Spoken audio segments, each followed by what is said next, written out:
इस्लाम कबूल करने से कई साल पहले हजरत उमर बिन खत्ताब रज़ियल्लाहु ताला अन्हु एक दफा तिजारती काफिले के साथ माल लेकर मक्का से शाम गए। काफिले में कुरैश के कई और बड़े सरदार भी शामिल थे। ये काफिला शाम के सबसे बड़े शहर दमिश्क गया और वहां अपना माल बेचकर मक्का वापस रवाना हुआ। थोड़ा सा फासला तय करने पर हजरत उमर को याद आया कि उनकी एक रिश्तेदार खातून ने उन्हें कुछ सोना दिया था कि उसे बेचकर उसके लिए कुछ कपड़े वगैरह लेते आए। उन्होंने अपने काफिले के साथियों से कहा कि फला औरत का काम करने वापस दमिश्क जा रहा हूँ, कोशिश करूंगा कि ये काम करके जल्दी वापस आ जाऊं। हजरत उमर दमिश्क वापस गए तो बाजार बंद हो चुके थे। मजबूरन वो एक मुसाफिर खाने में ठहरे और सो गए। थोड़ी देर के बाद अल्लाह का एक बंदा मुसाफिर खाने में आया।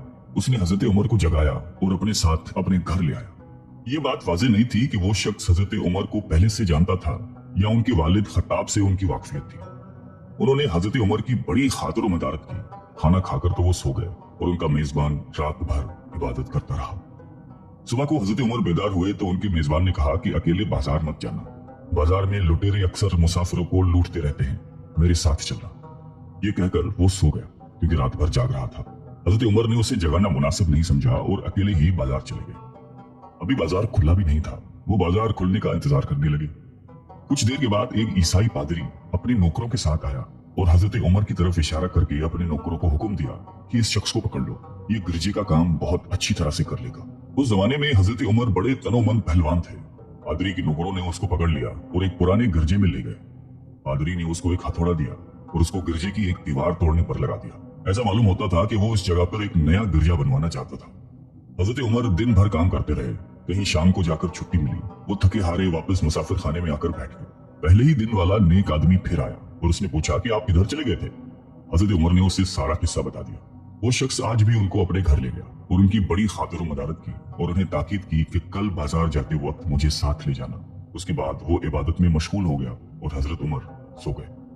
दूसरे दिन हजरत उमर बेदार हुए तो अपने नेक मेजबान को सोते पाया। उन्होंने अब की बार भी उसको जगाना मुनासिब नहीं समझा और अकेले ही बाजार चले गए। इत्तेफाक से फिर वही पादरी अपने नौकरों के साथ आया और हजरत उमर को पकड़कर साथ ले गया। उनको गुस्सा तो बहुत आया, लेकिन क्या करते, गैर मुल्क में वो अकेले थे और कोई हथियार भी पास नहीं था। दूसरी तरफ पादरी के साथ 7-8 नौकर थे और वो सब हथियारबंद थे। पहले दिन की तरह ही हजरत उमर हथौड़े के साथ गिरजे की दीवार तोड़ते रहे। जब धूप तेज हुई तो पादरी और उसके नौकर उन्हें काम में मशगूल देखकर चले गए और हजरत उमर दीवार के साए में दम लेने के लिए बैठ गए। इतने में वो पादरी घोड़े पर सवार चुपके से आया और हजरत उमर के सर पे ज़रब लगाई और कहा कि हम सब घर गए तो तूने काम ही छोड़ दिया। अब हजरत उमर को सब्र की ताब ना रही। उन्होंने इधर उधर नजर दौड़ाई, हर तरफ सन्नाटा था। उन्होंने पादरी को घोड़े से खींचकर नीचे कर लिया और उसके सर पर हथौड़े मारना शुरू कर दिए। वो बहुत चीखा चिल्लाया, लेकिन उसकी मदद के लिए कोई नहीं पहुंचा। हजरत उमर ने टूटी हुई दीवार का एक भारी टुकड़ा उठाकर उसके सर पे दे मारा। वो पहले ही जख्मी था, अब उसने दम दे दिया। उसको मरते देखकर हजरत उमर तेजी से भाग खड़े हुए और जिस रास्ते से दमिश्क आए थे वो रास्ता छोड़कर एक दूसरे रास्ते पर चल पड़े। शहर से काफी दूर उन्हें एक खच्चर पर सवार रूमी मिला जो रूम से ताल्लुक रखता था। वो उनके साथ चलने लगा। वो कुछ बातें करने लगा, लेकिन ना हजरत उमर उनकी जबान समझते थे और ना वो इनकी जबान समझता था। उसने यकायक अपनी तलवार पर हाथ डाला। हजरत उमर समझ गए कि वो उन पर वार करना चाहता है। उन्होंने फौरन ही खच्चर से उसे खींच लिया और उससे तलवार छीनकर एक ही वार में उसका काम तमाम कर दिया। फिर आप खच्चर पे सवार होकर आगे चले। उसके बाद क्या हुआ उसका हाल खुद हजरत उमर ने इस तरह बयान किया है कि उस जगह से रवाना होकर मैं एक गिरजे पहुंचा। यहाँ ईसाइयों की एक जमात रहती थी। मैं गिरजे के अंदर दाखिल हुआ तो गिरजे में रहने वाले सब लोग मेरे इर्द गिर्द जमा हो गए और मुझसे मेरे हालात के बारे में पूछने लगे। फिर वो अपने पादरी के पास मुझे ले गए। पादरी मुझे निहायत गौर से देखने लगा और उसके बाद कहने लगा कि ऐसा मालूम होता है कि तुम्हें किसी चीज का खौफ है। मैंने कहा कि तुमने कैसे अंदाजा लगा लिया कि मुझे किसी चीज का खौफ है। उसने मेरे सवाल को टाल दिया और कहा कि आप जब तक चाहें यहाँ ठहरे, आपको यहाँ किसी किस्म का कोई खतरा नहीं, आप हमारी हिफाजत में हैं। फिर उस पादरी ने मुझे अपने घर में मेहमान की तरह रखा और मेरी निहायती खातिर मदारत की और फिर पूछा कि आप कौन हैं। मैंने उसे बताया कि मैं मक्के का रहने वाला हूँ और कबीला कुरैश से ताल्लुक रखता हूँ। तिजारती काफिले के साथ शाम आया था।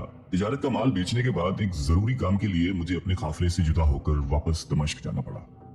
अब मैं अपने वतन वापस जा रहा हूँ और रास्ता भटक कर यहाँ आ निकला हूँ। पादरी मुझे गौर से देखता रहा और बार बार तरह तरह के सवाल करता रहा। मैंने उनके यहाँ निहायती आराम से रात बसर की। सुबह को आपने पूछा कि आपका इरादा यहाँ ठहरने का है या आगे जाने का। मैंने कहा कि अब मैं आपसे रुखसत होना चाहूंगा।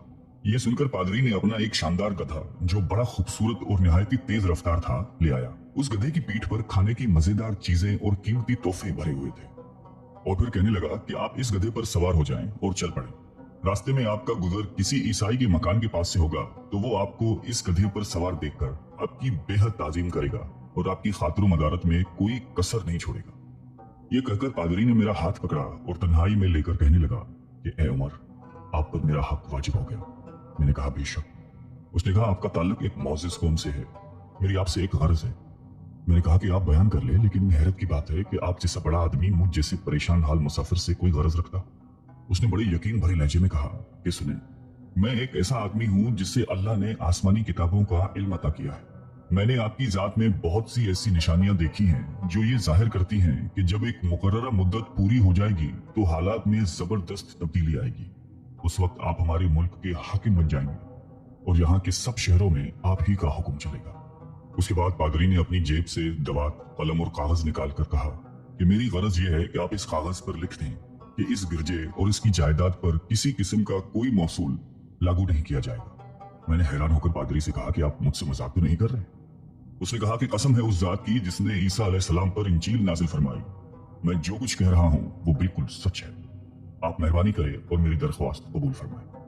मैंने पादरी की बातों को उसका वहम समझा और जैसे उसने कहा मैंने उसी तरह कागज पे उसे लिख कर दे दिया। उसके बाद गधे पर सवार होकर चल पड़ा। रास्ते में मुझे कई जगह पर ईसाइयों की जमातें मिली।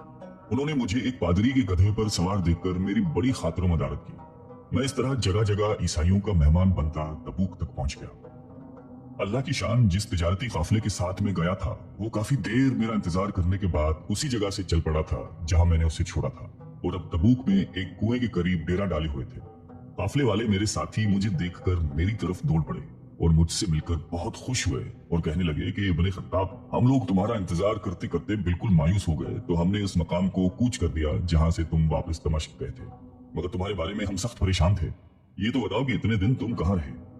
मैंने वो तमाम हालात बयान किए जो मुझे पेश आए, लेकिन पादरी से जो मेरी गुफ्तगू तन्हाई में हुई वो बिल्कुल जाहिर नहीं की, क्योंकि मैं पादरी की इस बातों को उसका वहम समझता था और उसके अकीदे की कमजोरी समझता था। कुरैश के एक सरदार अबू सुफियान भी उस काफिले में शामिल थे। उन्होंने मुझे इस शानदार गधे पर सवार देखकर कहा, अरे तुम लोग इस नौजवान की इकबालमंदी तो देखो, इसे किसी ऐसे मैदान में छोड़ दिया जाए जहां न पानी हो न सब्जा, फिर भी इसे रिज़्क मिल जाएगा। पादरी ने रुखसत करते वक्त मुझसे कहा था कि जब मैं अपने साथियों के पास पहुंच जाऊं और गधे की जरूरत ना रहे तो उसकी रस्सी को मजबूती से बांधकर गधे को उसी जगह पर छोड़ दूं। लिहाजा मैंने ऐसा ही किया। ये देखकर अबू सुफियान ने कहा कि अरे तुमने क्या कर दिया? गधे को ऐसी जगह पे छोड़ दिया जहां पे चोर उचक्के और दरिंदे अक्सर गुजरते रहते हैं। मैंने कहा इसके मालिक ने मुझे ऐसा ही करने की हिदायत की थी, वो उसकी आदतों से ज्यादा वाकिफ है। अब वो जगह गधे वाला कुआं के नाम से मशहूर है। वहां से रवाना होकर हमारा काफिला मक्का पहुंचा। मेरी और पादरी के दरमियान जो गुफ्तगू हुई थी वो मुझे भुलाए न भूलती थी। पहले तो कई दिन तक मैंने उसे अपने दिल में ही रखा, फिर मुझसे जब्त नहीं हुआ और ये राज मैंने अपने रिश्तेदार खातून के सामने जाहिर किया जिसने मुझे सोना दिया था। वो बड़ी अक्लमंद खातून थी। उसने मुझसे कहा कि इब्ने खत्ताब, मैं तुम्हारे बचपन ही से तुम में अच्छी निशानियां देख रही हूँ। जब तुम बहुत छोटे बच्चे थे तो मैंने एक दफा ख्वाब में देखा कि तुम लंबे होते जा रहे हो और तुम्हारा कद इतना लंबा हो गया है कि उसने आसमान को छू लिया है। ये देखकर मैंने ख्वाब में कहा कि अरे ये मेरे बच्चे की क्या हालत हो गई है। किसी ने कहा कि ये लड़का दुनिया और आखिरत में भलाई पाने वाला बनेगा। जाहिलियत के जमाने में इस किस्म की बातों का मतलब मेरे समझ में नहीं आता था। मक्का में एक शख्स अहले किताब यानी यहूद और नसारा में से था जो बहुत गुमनाम था।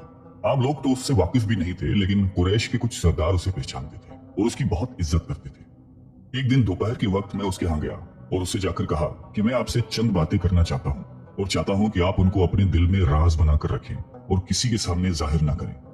उसने ऐसा करने का वादा किया तो मैंने अपने सफर के तमाम वाकयात उसके सामने बयान कर दिए और अपने रिश्तेदार खातून के ख्वाब का भी जिक्र किया। जब मैं अपनी गुफ्तगू खत्म कर चुका तो उसने कहा कि इब्ने खत्ताब, जिसको तुमने मासूल की माफी का वादा लिख कर दिया है वो इस जमाने में ईसाइयों का सबसे बड़ा आलिम है। जो कुछ उसने कहा वो सब सच है और जल्द ही वो सच तुम्हारे सामने आ जाएगा। जहां तक तुम्हारी रिश्तेदार खातून के ख्वाब का ताल्लुक है तो उससे ये जाहिर होता है कि मक्के में एक बहुत बड़ा इनकलाब आएगा। जमाना एक नई सूरत अख्तियार करेगा और आने वाले जमाने के आसमान और जमीन बदल जाएंगे। मैं वहां से घर चला आया और उसकी सारी बातें अपने दिल में लिए रहा। थोड़े ही अरसे के बाद कुरैश की मजलिसों में आप सल्लल्लाहु अलैहि वसल्लम का जिक्र होने लगा।